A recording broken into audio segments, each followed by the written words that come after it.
Il y a un gars, il s'est réveillé et sa copine était sur lui en train de le chevaucher en Amazon. Il dort, il ouvre les yeux et là, il fait waouh!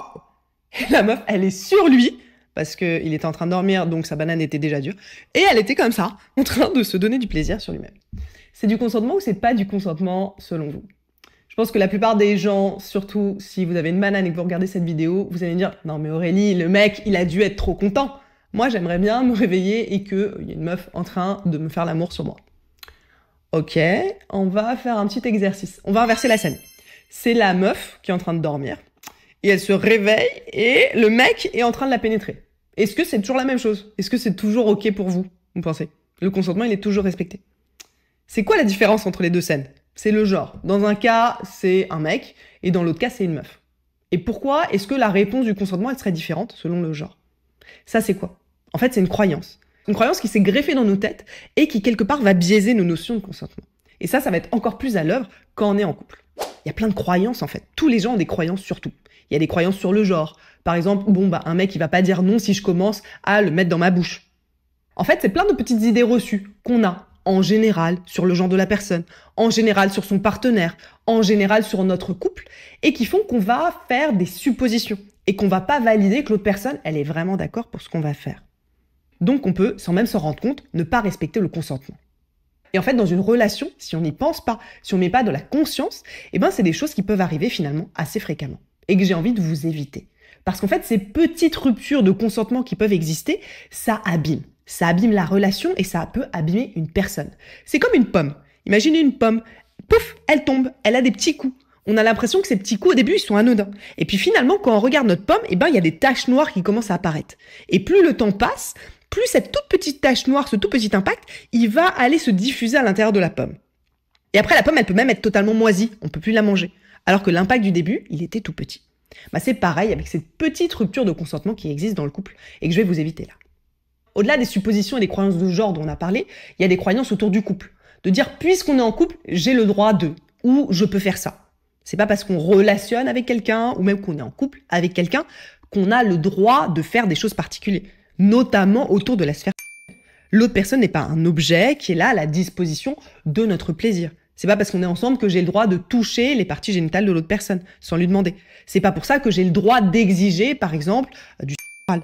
Ou que je me dis que non, j'ai le droit de faire l'amour au moins une fois par semaine. Tout ça, non, c'est pas lié, en fait, à un statut relationnel précis. Peut-être que l'autre personne n'en a pas vraiment envie, et donc qu'elle n'est pas vraiment consentante. Il y a aussi des croyances à l'intérieur même d'un couple. Imaginons, moi, je suis 99,9% du temps totalement d'accord pour faire l'amour. Mais peut-être qu'un jour, imaginons, une fois par an, je vais pas avoir envie. Donc si mon ou ma partenaire directement vient vers moi en supposant que forcément elle a envie et commence à me doiter ou à avoir une interaction avec moi alors que j'ai pas validé, peut-être qu'en fait il y a une petite rupture de consentement. Donc ça c'est des choses, vous voyez, des suppositions qu'on va faire, Aurélie a toujours envie de faire l'amour, qui sont vraies dans 99% des cas, mais pas tout le temps. Et donc pour ce 1% des cas, c'est important que la personne avec qui je suis, quand elle arrive, elle valide l'humeur dans laquelle je suis. Est-ce que là, Aurélie, elle a envie d'aller là-dedans? Ou est-ce qu'en fait, Aurélie, elle a envie de faire un câlin aujourd'hui, même si c'est plus rare? Vous voyez? Ça permet en fait de diriger. Et même si dans 99% des cas, la réponse, elle sera oui, la personne va arriver, commencer à me toucher, va voir dans mon regard que je suis totalement d'accord et totalement consentante, la personne, elle a fait cet effort de valider que je suis d'accord. Elle a dépassé cette croyance qui existe à l'intérieur de notre couple. Et vous, c'est pareil. Peut-être que si vous êtes un homme, vous adorez qu'on touche votre porte de derrière. Que votre partenaire, elle a l'habitude, par exemple, quand elle vous prend dans sa bouche, en même temps de vous enfoncer un petit doigt. Et que vous adorez ça. Mais peut-être qu'un jour, vous n'avez pas envie. Donc votre partenaire, elle n'a pas à enfoncer directement un petit doigt sans valider avec vous que vous êtes d'accord. Peut-être que là, aujourd'hui, vous n'avez pas envie. Vous êtes un peu malade, vous êtes un peu la diarrhée, vous n'avez pas envie qu'on vous enfonce un doigt.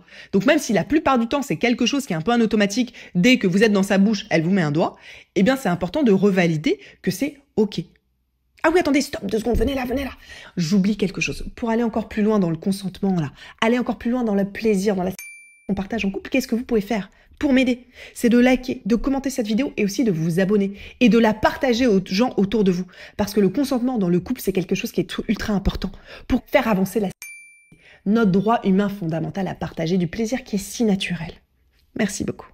Et là, je vous entends déjà me dire, attends, mais Aurélie, quand on relationne ou quand on est en couple, c'est pas du tout fluide, ça. Au bout d'un moment, on n'a plus besoin de faire ça, non? Alors j'ai envie de dire, en fait, vous confondez le consentement verbal, le fait de devoir le dire, et aussi le consentement non verbal. Il y a ces deux consentements-là dans lesquels on va naviguer. Et bien sûr, plus on se connaît depuis longtemps, plus on est ensemble depuis longtemps, plus on a pratiqué des choses ensemble, plus on est capable de détecter les signaux du corps de l'autre personne, ces moments d'hésitation, ces moments de doute, plus on va pouvoir aller dans une communication qui est non verbale. On va se regarder, on va avoir des moments de pause et on va se comprendre. Mais on va quand même utiliser les deux, je vais vous expliquer pourquoi et comment plus en détail pour que vous puissiez l'appliquer aussi dans vos couples et dans vos relations. Et j'ai même été plus loin pour mes membres Patreon, les membres de mon cercle du plaisir. Je vous ai filmé avec mon amoureux 5 situations très classiques dans lesquelles je vais vous montrer comment nous, on applique le consentement verbal et non verbal. Comme ça, vous aurez visuellement directement une mise en situation. Je ne peux pas le faire ici sur YouTube, ce serait censuré. Donc, quand on se connaît bien, qu'on est en relation, qu'on est en couple, on applique quand même le consentement. Mais on l'applique d'une façon différente. Donc, comme je vous ai dit, en non-verbal. Non-verbal, c'est quoi? Ça veut dire que je vais regarder les signaux du corps de l'autre personne et je vais faire aussi des pauses. Moi, il y a des moments où je fais une pause. Je regarde mon partenaire. Est-ce que là, il a l'air OK? Que j'aille, par exemple, mettre sa banane dans ma bouche. Je vais pas directement mettre sa banane dans ma bouche. Je regarde. Il me fait un petit mouvement de tête. Je vois qu'il est OK. Je vois qu'il approche ma tête. Je vois qu'il fait un geste vers moi. Tout ça, c'est non-verbal. Et ça, on peut le faire aussi en faisant des pauses. Imaginons, vous vous approchez des seins de la personne. Vous faites une pause. Vous pouvez lui demander, mais vous pouvez aussi voir sa réaction. Peut-être que la personne, elle va prendre votre main et la poser directement. Là, ça veut dire qu'elle est d'accord. Donc, vous voyez, tout ce qui peut être non-verbal et qu'on peut mettre en place dans un couple pour valider le consentement. Il y a aussi ce qui est verbal. Quand on est ensemble depuis longtemps, dans quel cas on l'utilise?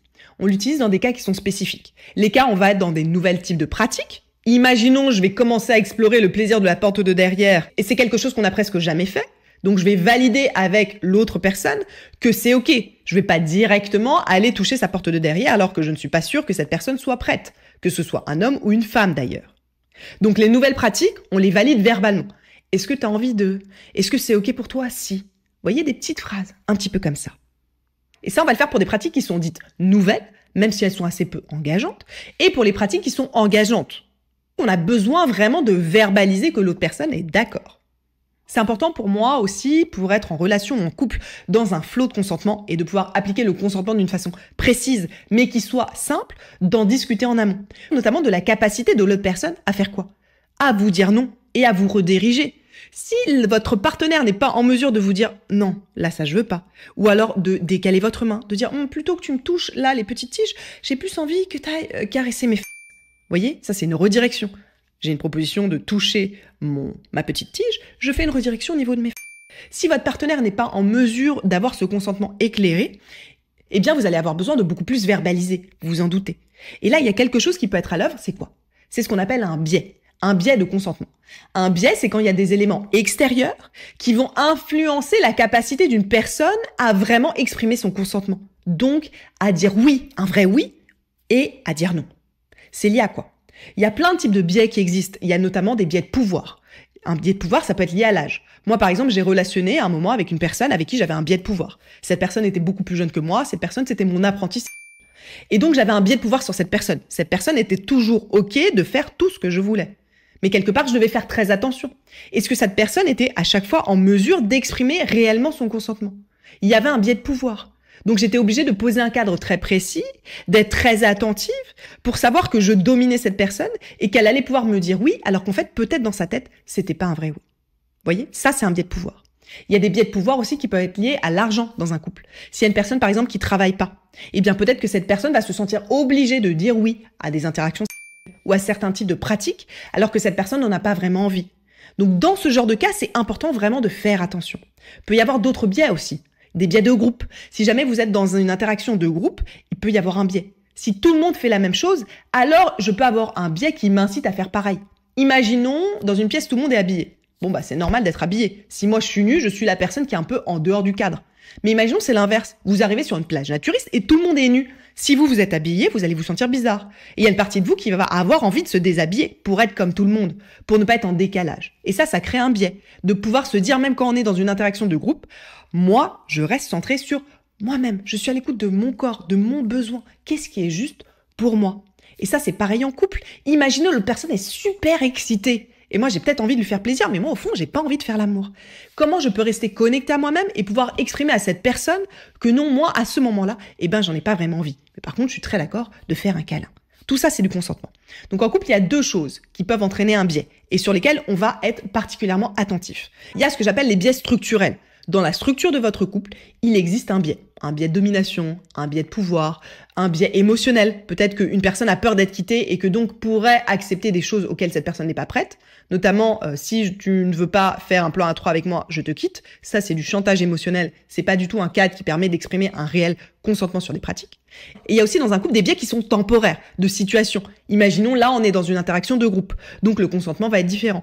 Imaginons, là, je suis dans un état émotionnel plus fragile. Donc, dans ces deux cas-là, qu'est-ce qu'on fait? On va reverbaliser, on va moins utiliser le consentement non verbal et on va plus parler. Et on va faire très attention. On va être en vigilance pour vérifier qu'on est bien en train d'avoir un consentement qui est éclairé de l'autre personne. Que c'est un vrai oui, en fait.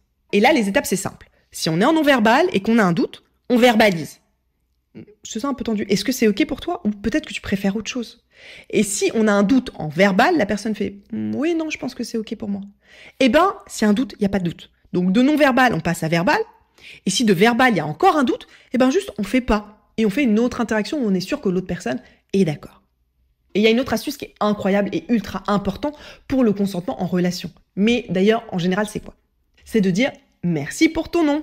Alors, les positifs comme moi de ma communauté qui regarde la vidéo vont peut-être rigoler. Le merci pour ton nom, c'est un signe de différenciation. Une personne va me dire non. Par exemple, je vais lui dire est-ce que je peux toucher tes petites tiges ou est-ce que je peux mettre ta banane dans ma bouche? L'autre personne va faire non. Et l'autre personne d'ailleurs n'a pas besoin de se justifier. Et moi je vais faire quoi? Je vais dire merci pour ton nom. Je remercie en fait sincèrement et je suis très contente quand je me prends un nom que cette personne ait eu la capacité de s'écouter, de me dire non. Ça veut dire que cette personne avec qui je suis, elle est en mesure de verbaliser ses limites et ses besoins. Mais c'est ultra rassurant parce que si cette personne la prochaine fois me dit oui ou peut-être que là va me dire non mais par contre j'ai très envie que tu ailles explorer ma porte de derrière.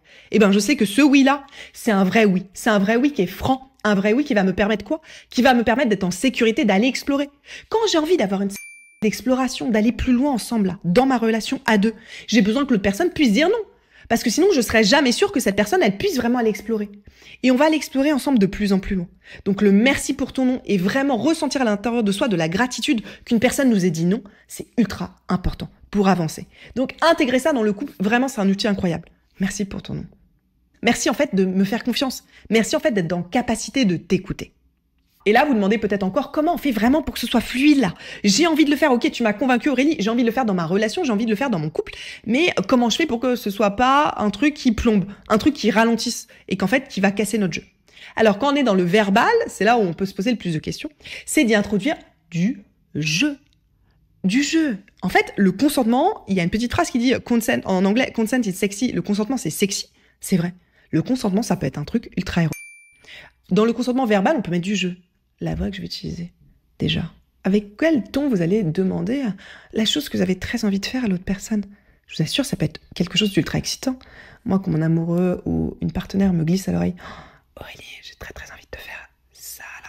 Est-ce que toi aussi t'en as envie ?» Mais c'est trop excitant. Imaginez quelqu'un qui vient à votre oreille et qui glisse « Écoute, j'ai très très envie de mettre ta banane dans ma bouche. Est-ce que c'est d'accord pour toi ?» Est-ce que vraiment vous avez l'impression qu'on casse le flow, là, et que c'est pas du tout sexy? Peut-être que si, en fait. Vous avez très envie qu'on vous demande de faire ces choses-là. Donc, le verbal, c'est un jeu. C'est aussi le jeu de regard. Je vais te regarder. Je vais faire j'ai très envie de te faire ça, là. Vous voyez, je fais du jeu dans le verbal. La façon dont j'utilise ma voix, la façon dont j'utilise le regard. Je communique avec mon partenaire. Encore une fois, les membres Patreon, à la fin de la vidéo, je vous ai filmé. Vous allez voir les interactions avec mon amoureux sur la façon dont on fonctionne. Et dans le non-verbal aussi, comment on fait? C'est pas hop, je m'arrête et je casse l'interaction. On est dans un flow là. Et le consentement, il permet d'être encore plus dans le flow parce qu'on est sûr qu'à chaque étape, on est dans la bonne direction. Dans la danse à deux, dans la co-construction. Et que sinon, il y a besoin de partir dans une autre direction et c'est pas très grave. Donc pour le consentement non-verbal, qu'est-ce qui peut vous aider? C'est d'en parler en amont. C'est peut-être de définir des petits gestes, des petits codes. Peut-être, par exemple, ça peut être la double tape. Si jamais il y a un moment où vous ne sentez pas de parler et que la personne est en train d'aller vers une zone où vous voulez pas, vous faites une double tape. Ok, vous avez peut-être pas osé le verbaliser. Hop, je fais une double tape sur la main. Ça veut dire non. Je peux aussi faire une redirection. Ça veut dire que je prends la main de la personne et je la mets dans une zone qui est ok pour moi. Ok, peut-être t'es en train d'aller essayer de toucher cette zone-là et j'ai pas envie. Je prends ta main, je la redirige sur une zone qui est ok. Donc double tape pour dire non. Redirection, ça c'est du non-verbal. Ça peut aussi être des pauses. C'est de se dire ensemble, ok, qu'on va dans des zones qui sont un peu plus engageantes. On fait une pause, on se regarde. Et là, on fait un petit hochement de tête. On regarde, on valide. Et c'est aussi pour la personne qui est en train de recevoir, et encore une fois, quel que soit votre genre, d'oser. Oser prendre la main. Moi, ça m'arrive de prendre la main d'un ou une partenaire, dire en fait, c'est très ok. Alors, je vais pas poser la main si je suis pas sûre que l'autre personne a envie de le faire. Ça, c'est le consentement aussi. Mais je peux prendre la main de l'autre personne et si je vois qu'elle est d'accord, je la pose directement sur mon... Ok, là, moi, je suis très d'accord que d'aller dans cette zone et on peut même aller un peu plus vite. Ok, viens, je prends ta main, je vois que t'es d'accord, je la pose là. Je te donne l'autorisation, je te montre. Ou alors une personne qui, je vois, hésite, s'approche doucement là de ma poitrine mais n'y va pas. Je prends ta main, je la mets. Ok. Vous voyez, j'ose aussi donner des indications quand je vois que l'autre personne, elle a une intention et que peut-être elle n'y va pas. J'ai pas de problème à faire une double tape. Non, je veux pas que tu fasses ça. Ou à rediriger. C'est très clair, c'est très fluide. On danse là. Et moi, je fais toujours des pauses. Encore une fois, les pauses. Je suis là, je m'approche, imaginons d'une banane ou d'une fleur de lotus que j'ai très envie de prendre dans ma bouche et je regarde la personne. Je vais faire comme ça. Ok, on y va. Vous voyez, c'est fluide, c'est du jeu, c'est des pauses et on danse comme ça ensemble. Si vous êtes déjà en couple depuis longtemps et vous dites, ok, mais comment je fais en fait pour commencer? J'entends tout à fait ce que tu dis, je vois très bien que c'est utile, mais comment je fais?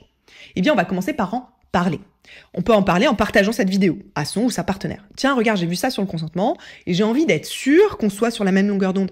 En fait, je veux pas qu'on abîme notre relation comme la pomme. Je veux qu'on fasse des petits pas ensemble et je veux être sûr que tout ce qu'on fasse soit totalement ok pour nous deux. Donc la première chose, c'est simplement de partager cette vidéo comme base de discussion, comme base de support. Ensuite, de discuter peut-être de signaux non verbaux que vous avez envie de mettre. Peut-être que la double tape, ça vous semble trop violent. Peut-être que ce sera dire carotte, j'en sais rien. Trouvez les codes de votre couple, de votre relation. Ça va en plus vous permettre d'être encore plus soudés. Vous allez aussi parler de choses qui peuvent être très touchy, très sujettes à des ruptures de consentement. Alors peut-être que certaines personnes n'iront jamais dans cette zone. Là, je parle vraiment sur des gens qui ont beaucoup d'interactions. Je pense à quoi? Je vais vous donner un exemple. Par exemple, moi, dans mon couple, avec mon amoureux, on a une règle sur le fait qu'on ait le droit, l'un et l'autre, d'avoir du sexe oral pendant qu'on dort. Alors, c'est une façon de réveiller l'autre. C'est-à-dire que moi, je peux réveiller mon amoureux en prenant sa banane dans ma bouche. Et lui, il a le droit de commencer à me lécher ma fleur de lotus alors que je dors, comme une façon de me réveiller. Et vous voyez, là, c'est ultra touchy. Parce qu'on est à la limite du consentement. Je suis en train de faire une interaction sur une personne qui est endormi. Donc, je vais poser en amont de dire, voilà, on est d'accord que ce moment de consentement, il peut être très touchy. Mais dans un couple, on se connaît très bien et on est tous les deux à 100% volontaires, d'accord, enthousiastes, 1000 fois d'accord d'avoir un réveil qui est un réveil de sexuel. Donc, on l'intègre et on le pose dans notre couple. Ok, nous, on a tous les deux envie de faire ça. Et si jamais je vois au moment où j'ouvre les yeux que, en fait, c'est pas ok pour moi, je vais directement le dire à mon partenaire. Ça peut être, ok, je te ferai une double tape à ce moment-là. T'inquiète pas. Dès que j'ouvre les yeux, si je vois que c'est pas ok pour moi, je sais que t'as respecté le consentement que j'avais donné en amont, je te fais une double tape et je te validerai que je ne veux pas. Donc peut-être que vous avez ce genre de pratique. Encore une fois, si vous n'êtes pas sûr à 100% qu'il y a des biais de pouvoir ou quoi que ce soit, surtout, n'allez pas dans cette zone et vous validez 100% avec la personne. Mais si jamais c'est des pratiques qui vous branchent tous les deux, ou vous les avez déjà, intégrez quand même le consentement autour, d'en reparler. Et peut-être qu'à un moment, ça va être de dire, ok, en fait, ce soir, demain matin, je sais que je voudrais pas. Donc je le pose en amont, de dire, écoute là, demain matin, je le sens pas d'avoir ce type de réveil. D'accord? Donc naviguez vraiment le consentement pour l'adapter à votre couple. Et ça, je vous parle vraiment d'un couple de gens qui se connaissent vraiment, qui sont ensemble. On fait pas ça avec quelqu'un qu'on connaît pas, vous vous en doutez.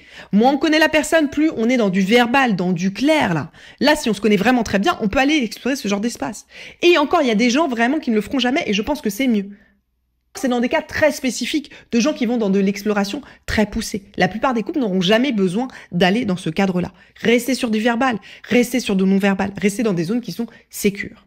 Ça, c'est vraiment que pour les gens qui sont très à l'aise dans leur et qui explorent beaucoup ensemble. Il y en a aussi sur la chaîne, donc je vous le précise à vous aussi, pour que le consentement il soit toujours respecté dans toutes les façons possibles. Et ensuite, dans cette discussion de couple que vous allez avoir, il y a un acronyme qu'il faut retenir. C'est l'acronyme REEL. Ça va être très important parce que je vous ai même fait pour les membres Patreon une petite ressource à télécharger avec cet acronyme que vous pouvez afficher dans votre chambre pour vous en rappeler ou même le mettre en fond d'écran. Mais rappelez-vous ces mots, réel. C'est ça qu'il faut avoir en tête dans votre couple. Alors réel, c'est pourquoi? Le R en premier. Le R, c'est pour réversible. J'ai le droit de changer d'avis. Peut-être qu'au début, j'étais très ok que taille commençait à toucher mes petites tiges. Mais peut-être qu'en fait, là, ça commence à être désagréable. C'est pas le bon moment du mois. Ou juste, j'ai pas envie finalement de faire ça. Donc, c'est réversible. J'ai le droit de changer d'avis. Dire, en fait, j'ai plus très envie de faire ça. J'ai envie qu'on fasse autre chose à la place. Donc, j'ai le droit de changer d'avis. Et ça, c'est important d'avoir le droit de le réverbaliser. Et de pas prendre mal quand l'autre personne a dit oui et finalement change d'avis, a envie d'autre chose ou même a envie de totalement arrêter. Ensuite, et pour éclairer. Ça veut dire que la personne, elle sait à quoi elle dit oui, en fait. Elle a toutes les cartes. Elle est en mesure de dire oui. Ça, l'exemple le plus classique, c'est de dire je commence à avoir une interaction avec quelqu'un et je sais pas que cette personne, elle est dans une autre relation. Eh bien, peut-être que si je l'avais su, j'aurais pas commencé cette interaction-là. Donc, éclairer, c'est que j'ai tous les paramètres en jeu. Ça peut être aussi quand on est en couple, le temps. Ok, on a commencé une interaction, mais toi, tu savais que dans une demi-heure, tu devais filer. Donc, au mieux, ce serait un quickie. Mais moi, j'avais pas du tout envie de faire un quickie. Là, mon consentement, il n'était pas éclairé. Moi, j'ai commencé à dire oui pour quelque chose, mais j'avais envie de prendre mon temps. J'avais pas envie de faire un quickie. Donc, éclairé, j'ai vraiment conscience de ce à quoi je consens et auquel je dis oui. Le deuxième E, c'est pourquoi, à votre avis? Enthousiasme. Je vais dire oui, vraiment. J'ai très envie de faire ça. Oui, mon Dieu, j'ai envie de prendre ta banane dans ma bouche. Ouais, d'accord, ok, je vais prendre ta banane dans ma bouche. Vous voyez la différence? La personne, elle a envie. Alors, on n'est pas toujours en mode oui, vas-y, vous en doutez, surtout en couple. Mais vous sentez que la personne, elle est enthousiaste, elle est dedans. C'est pas, ouais, ok, vas-y, je vais le faire. Vous voyez? Mais ça vous adaptez à l'autre personne, vous connaissez son degré d'entrain. Est-ce que, comme moi, c'est quelqu'un de très pushy qui va avoir un enthousiasme débordant qui va se voir, ou c'est quelqu'un qui est plus timide, plus réservé? Dans ce cas, son degré d'enthousiasme, il est à juger. Ensuite, on a quoi? On a le L. Le L, c'est quoi, à votre avis? Le L, c'est libre. La personne est vraiment libre de dire oui. Il n'y a pas de manipulation. Et il n'y a pas de contrainte derrière. Et il n'y a pas de chantage. Je pense à quoi, là? Écoute, franchement, si on fait pas plus l'amour, je vais te quitter. La personne, elle est vraiment libre de dire oui, à votre avis, dans ce cas-là?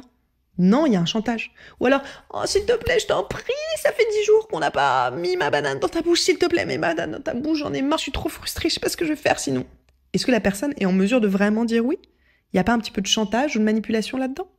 Donc, vraiment que la personne soit libre de dire oui. Pour que quand vous ayez un oui, ce sera un vrai oui, ferme et enthousiaste. Et ensuite, le S. Le S, c'est quoi? C'est que ça doit être spécifique.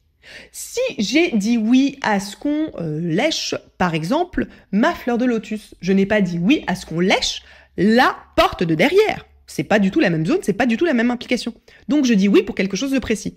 Oui, tu peux lécher entre mes jambes, mais tu lèches une partie très spécifique qui est ma fleur de lotus. Voilà. Ça ne veut pas parce que j'ai dit oui à ça que tu as le droit d'aller lécher ailleurs. Donc on reste sur un cadre qui est spécifique. Et sinon, on redemande ou on regarde. J'ai envie de la lécher un peu plus bas là. Est-ce que je peux aller lécher un peu plus bas, s'il te plaît? J'ai envie de lécher ta porte de derrière. La personne va peut-être faire ouh oui, un vrai oui enthousiaste, ou pas maintenant, je me sens pas très prête. Vous voyez? Donc réel. Et ça, on l'applique en couple aussi. Voilà les amis, j'espère que ça va vous aider dans vos relations, dans votre couple, à aller plus loin ensemble, à respecter le consentement, à l'intégrer si c'est pas quelque chose d'encore fait, à avoir cette discussion-là. C'est important pour avoir des bases très solides là, pour aller explorer plus loin ensemble et partager encore plus une sexualité qui soit épanouie. Merci beaucoup.